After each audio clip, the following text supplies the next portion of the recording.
I don't know if you heard, but on Sunday it's the Clásico, 3:15 p.m. UK time. So it's time to tell you the top 5 things from the biggest game in the world.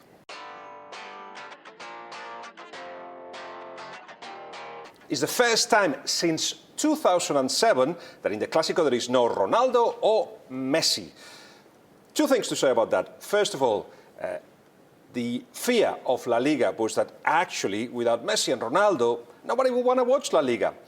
But what we're seeing is the work that has been put in for the clubs to sort out their finances, to pay the debt with the tax man, to raise more money from television rights has meant that the league is very competitive, perhaps even more competitive than usual. You've got Espanyol second, top 4. You've got Alavés, Valladolid doing really well, even though they've just been promoted. So it still is a very strong league. But how will Barcelona and Real Madrid do without Cristiano and without Messi? In the case of Ronaldo, quite clearly the 50 goals that he guarantees every season are missed.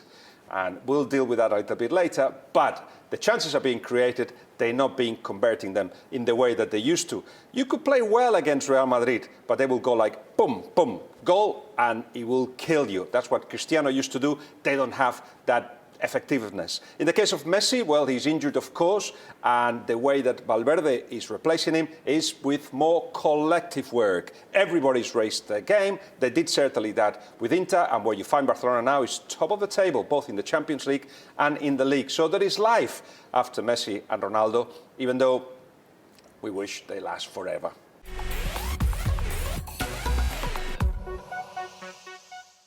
So what's going on with Real Madrid? You see them 7th in the table. They're not scoring goals. They're conceding as well.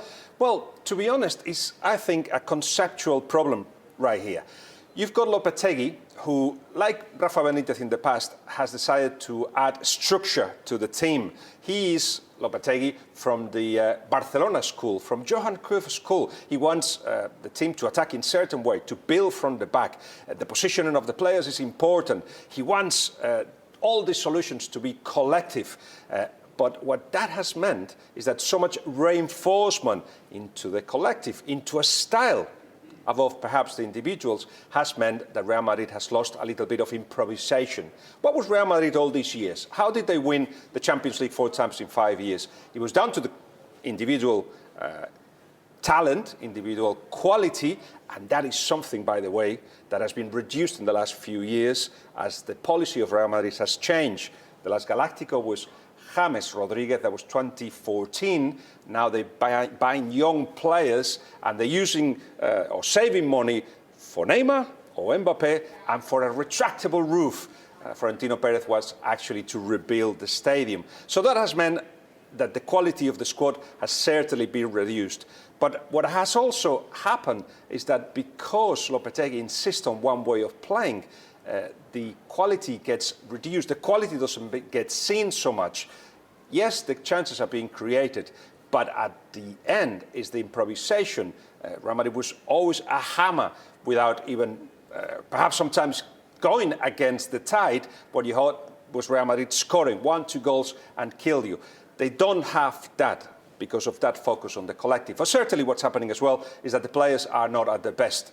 The likes of Modric, Benzema, who started so well with 5 goals at the beginning of the season, Gareth Bale, who's struggled with injuries this season already, Kroos, even Sergio Ramos, Varane doesn't look like the centre-back that we saw in the World Cup. All those things have meant that Real Madrid concede goals, but they always did that, but they don't score goals either, and that's what made them different. That's what made them win. Will Mariano be the solution? Mariano, who was at Lyon and of course at Real Madrid before Real Madrid B, seems somebody that could score goals, but certainly not the 50 of Ronaldo, maybe not even 30. Is Benzema the solution? It's just his form comes and goes. Gareth Bale is the one everybody's waiting for. It's the time for him to shine. Marco Asensio as well, he's not at his best, but he should make more impact into the games. All in all, don't blame it all on Lopetegui.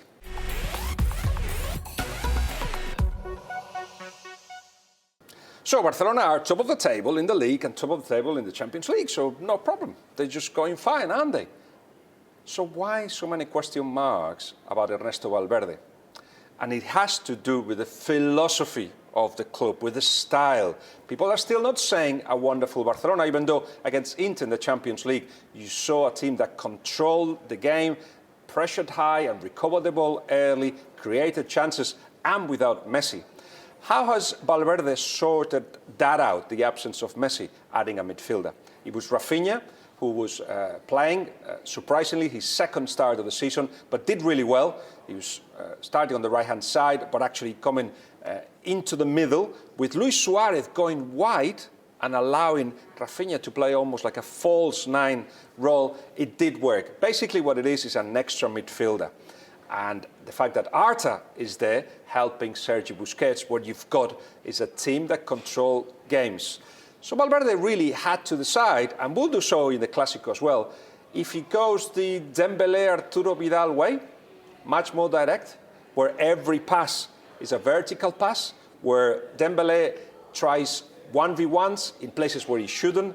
Dembélé loses too many balls. There was against, at the weekend, I think Barcelona lost about 111 balls. That's far too much, and it's partly down to that, to having a player in Dembélé that still doesn't know when to cross or when to dribble, and that affects the team because he does it in positions that exposes Barcelona when they lose the ball. So it's either Arturo Vidal and Dembélé, or more of Arta and Rafinha, or an extra midfielder. I think you saw against Inter, once Rafinha came off, the team that Barcelona may play against Real Madrid with Semedo as right back. That's the player that replaced Rafinha. And Sergi Roberto, who was playing right back, but he really is a midfielder, further up the pitch. I think that's what Valverde will do in a 4-4-2 formation, with Coutinho being more of a forward. I've never seen him as a midfielder. Certainly, he's not the kind of midfielder that Barcelona needs right now.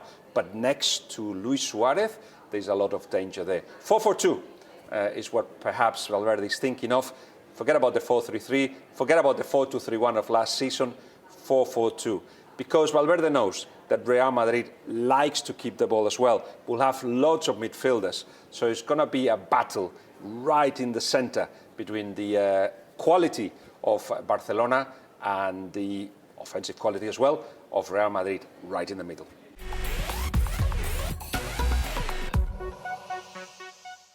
Of course, you can plan the Clásico with tactics and making sure that everybody's switched on. Managers tend to say that this is the kind of game you don't need to do anything to motivate the players, but it's good to give them some references. And because there are doubts about Real Madrid and the way they play and the fact that they are weak in both boxes, and there are doubts about Barcelona as well, despite the good results, then it is going to be crucial in this case what the managers do, what formation they use, which individuals they put on the pitch. And that's what we're going to be talking about. Some of them, for instance, why not Dembélé? I feel that if he gets played, it will be with a specific role of placing himself, just using the space that Marcelo leaves when he attacks.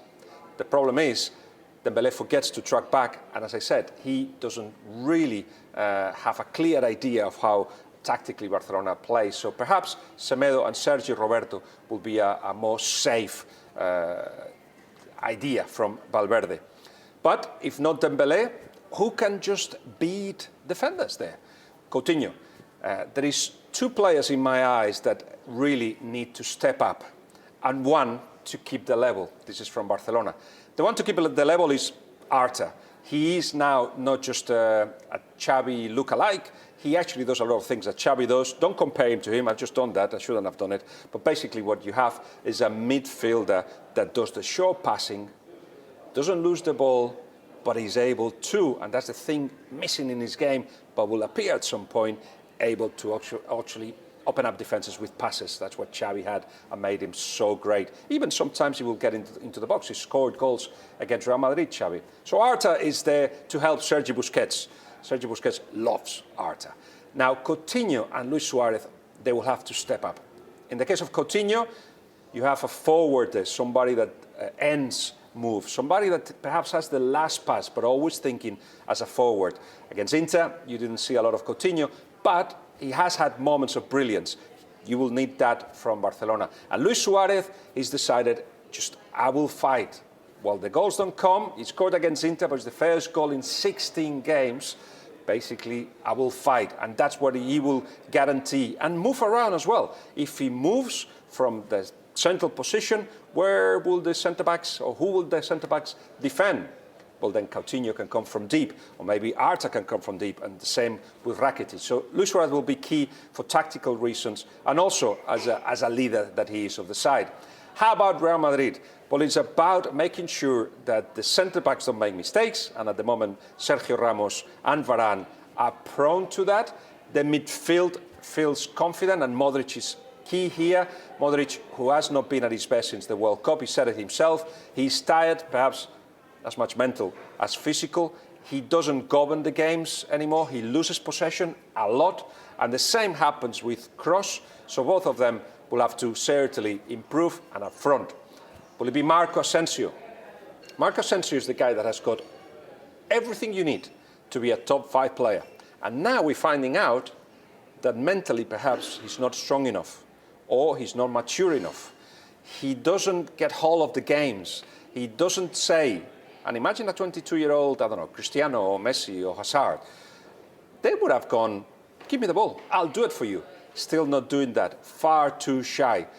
He has had moments of influence in the game, but not consistent enough. Well, the other two, of course, that are left here up front is Gareth Bale and Benzema. For me, Benzema is one of the strikers, the best strikers of the modern era in terms of what he produces for the team, but not in terms of goals. You need to have somebody that finishes some of the moves he does. He's very clever. You know that he's very skillful, very intelligent, but he doesn't always finish moves. He prefers to be part of the build-up, sometimes almost as a midfielder. With Gareth Bale filled that role, well, he does feel comfortable coming into the box, heading as well. He's one of the great headers of the ball in the whole of Europe, but he has to give more as well. Shoots from outside the box, you will get it. Be at the end of crosses, you'll get that as well. But again, you have to have a Gareth Bale that says, I'm the star of this team. He's been given the opportunity, the same as Real Madrid did not go for Hazard because they wanted Marco Asensio to be one of the main references of the team. Basically, Gareth Bale, having threatened to leave, has decided to stay because he wanted to be in the position he's in now. A little bit of freedom in the way he moves, to be at the end of moves as well, to create his own, to be a reference, to get the ball from his teammates. It is the opportunity to do it in a big game. He's done it before in Clásicos. It is his night. It will have to be one of the best performances of Gareth Bale in recent times, but he's got it in him to do so.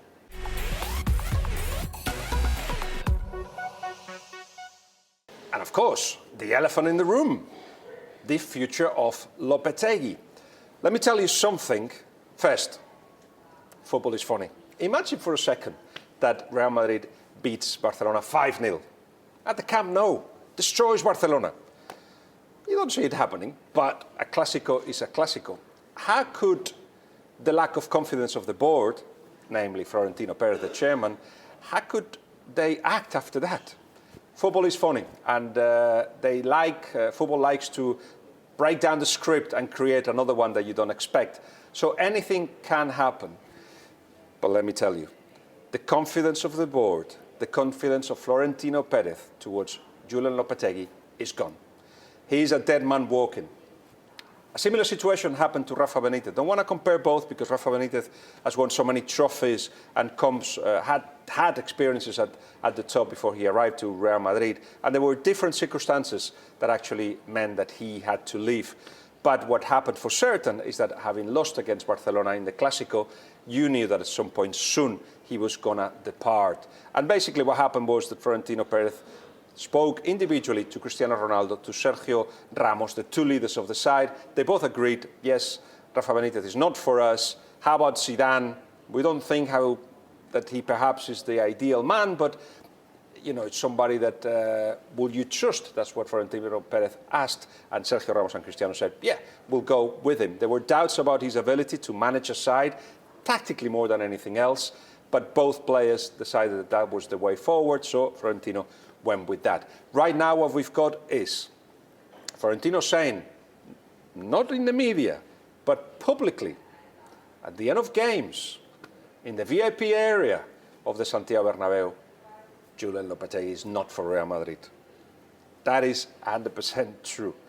So after that, do you think Julen Lopetegui doesn't know that about the lack of trust from the club? He senses it. You can see it in the way he talks in press conferences. After the Victoria Pilsen game as well, he seemed down. It was a difficult game for Real Madrid in which they conceded chances with a team that really is not that great. But that's what Real Madrid is doing. And they had a lot of chances themselves, but did not convert them. Against Levante, at the feet, of course, they shot on goal 34 times. On target 15. Frustratingly enough, they just only scored once, actually, with 4 forwards on the pitch. It was Marcelo with his right foot that scored the goal, but that was not enough for Levante. That was fantastic, especially in the first half. All those things count against Julen Lopetegui. I feel that since the defeat against Levante, Real Madrid, Florentino Perez decided he's not the man. Why hasn't he gone yet? Well, after losing against Levante, there was the Victoria Pilsen game in the Champions League, and there is the Clásico. You perhaps don't want the new coach to having to deal with a defeat at the Clásico at the Camp Nou, so Florentino Perez has decided to wait. Will Julen Lopetegui last much longer? He may do. Let's see what happens in the Clásico. But he's got no confidence from the board, so he will go, definitely depart, before the end of the season.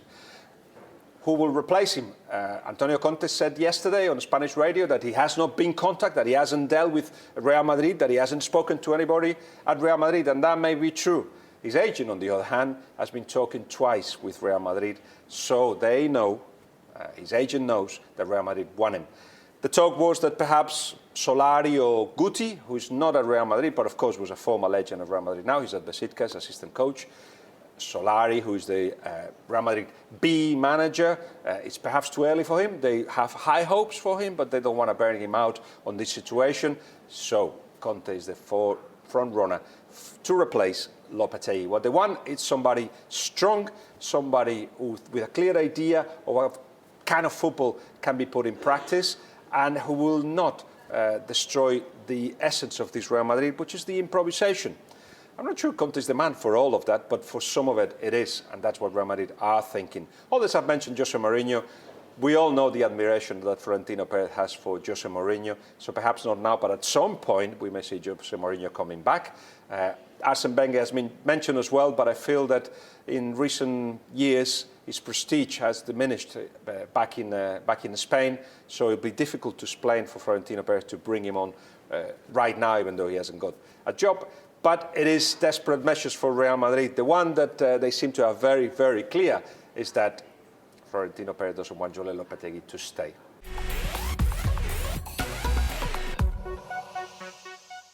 Don't miss Barcelona, Real Madrid, El Clásico this Sunday, only live and exclusive on 11 Sports. Go to 11sports.uk, 11sports.uk, and sign up for only £5.99 a month. Don't forget, El Clásico this Sunday.